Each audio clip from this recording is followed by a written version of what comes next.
भाई यदि मान लो बाहर का व्यक्ति लग रहा है, मैं हरियाणा का हूं, मेरे से पैसा नहीं लिया, लेकिन मुझे नौकरी भी तो नहीं दी, बाहर का बंदा आके लगा है, आप क्या गारंटी दे रहे हो कि बिना पैसे के लगा है? फिर अभी बीच में एक ये जो बात आई है, खासतौर पे सुरेंद्र जी ने भी उठाई थी, अब जो कास्ट सर्टिफिकेट नवीनीकरण, एक not found suitable, not found suitable का मतलब क्या होता है? जब इंटरव्यू होता है नोट फाउंड सुटेबल, तो इसका मतलब ये है कि वो पर्ची खर्ची कहीं ना कहीं डायरेक्ट नहीं तो इनडायरेक्ट चल रही है, मतलब बैकडोर एंट्री का खेल चल रहा है सर। भाई पहले ये होता था कि भाई जहां तक मैं, क्योंकि मैं मेरा ये 6 टाइम गवर्नमेंट सिलेक्शन है जी, तो पहले क्या होता था कि भाई आपकी जितनी वैकेंसीज थे उससे 3 गुना लोग बुला के इंटरव्यू करवाते थे। अब ऐसा कुछ नहीं है, एक मिनिमम उन्होंने लग दिया है 35% क्राइटेरिया, लेकिन हम जो लोग हैं वो हम 35% को पार कर चुके हैं।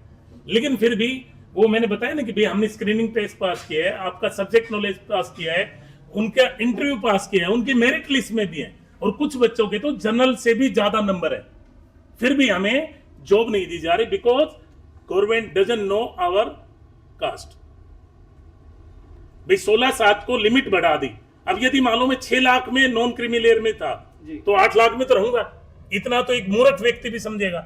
लेकिन ये ना आलोक वर्मा सर समझ रहे हैं, ना राजेश कुल्लर समझ रहे हैं, और सबसे बड़ा दुख यही है, एक बार एक पेड़ कट रहा था, वो रोने लगा, तो जो कुल्हाड़ी थी, जो लोहे वाला पार्ट, उसने पूछा अकबर तू रो क्यों रहा है, तेरी तो नियत ही है कटना। फिर उसने कहा कि भाई मुझे दुख ये नहीं है कि तू मुझे काट रहा है, मुझे दुख ये है कि मेरे ही वंश का एक हिस्सा तेरा साथ दे रहा है, और वही हमारे साथ किया जा रहा है। हमारा जो सीएम है वो कहता है कि भाई या ओबीसी चेहरा है, वोट भी उसी नाम पे मांगेंगे। जैसे विजय भाई ने बताया, यदि यहाँ की 14 सीटें हम जीत के ना देते तो शायद ये गवर्नमेंट नहीं बनती। अब कहने के लिए वो सीएम ओबीसी है। जब हम लोग मिले हैं तो सीएम साहब एक ही बात कहते हैं, मेरे सामने एससी और ओबीसी की बात मत करो। हमने जब ये मुद्दा उठाया कि भाई यहाँ पे 70% बाहर के लोग क्यों लग रहे हैं, मतलब हरियाणा के लोग भी तो बाहर लगते हैं, लेकिन वहां मैं आपको बता दूं यूपी में ही, जैसे मेरी साथिया मैंने भी दिया है, 15% से ज्यादा बाहर के लोगों को नहीं लगाते।